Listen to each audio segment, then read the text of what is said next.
when we talk about addictive and compulsive behavior, is the little I understand of Buddhist philosophy suggests that from a Buddhist perspective, most human behavior is viewed in that light. That's correct, and that's when I work with people that have addictive or compulsive problems like overeating or substance abuse or compulsive gambling, something like that.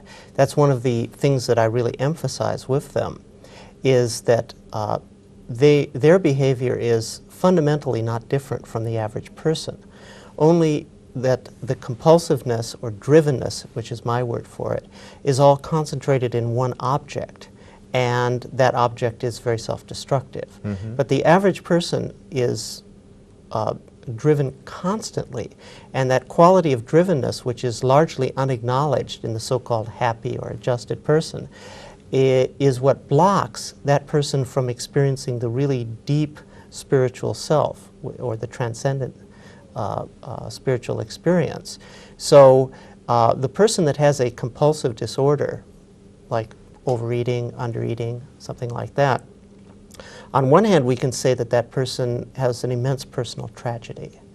But on the other hand, there's a sort of bright side to the picture, looked at from the perspective of the spiritual path, in that that person is forced to come to grips with this whole issue of drivenness per se, whereas the person whose compulsiveness or drivenness is distributed among many different objects may be able to postpone that confrontation. Not really deal with the issue. That's right. So the person that has these, that has a problem with food or what have you, may be forced, in order to survive, they may be forced to attain a spiritual state. So the motivation will be there.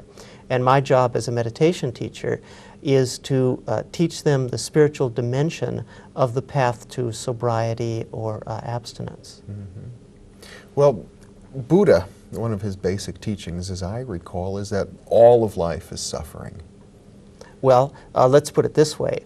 As long as there's drivenness, then we cannot experience our true nature. Our true nature is effortless. It is the nature of nature itself, an effortless, spontaneous flow. Whether we realize it or not, from infancy on, we start to acquire drivenness, compulsiveness, grabbiness. Everybody does. And that covers over our true nature.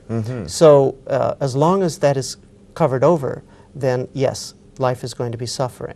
On the other hand, we could just as well say that Buddhism teaches that life is heaven on earth, okay, if we see what is really there. The basic model that I usually use for dealing with compulsiveness is that, say, when a person overeats, eats the wrong thing, and they can't stop, they are using the food, or it could be drug. We look at all compulsiveness as basically following the same model, you might say. When a person is using or abusing a substance, what they are doing is using that substance as an anesthetic or a coping mechanism for unconscious subliminal pain or discomfort. And what has been discovered in the meditative path is that there's an alternative coping mechanism. Instead of dealing with one's discomfort by trying to stuff it down, as they say, there's a special state of consciousness that is sometimes called the witness state, wherein you are able to simply observe and experience that discomfort without being caught in it.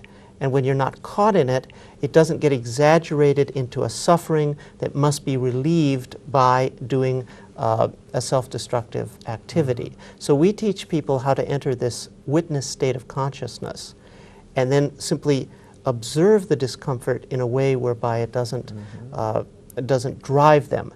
And we have step-by-step, very specific techniques that allow a person to develop the witness state just the way they could develop their game of golf as a skill.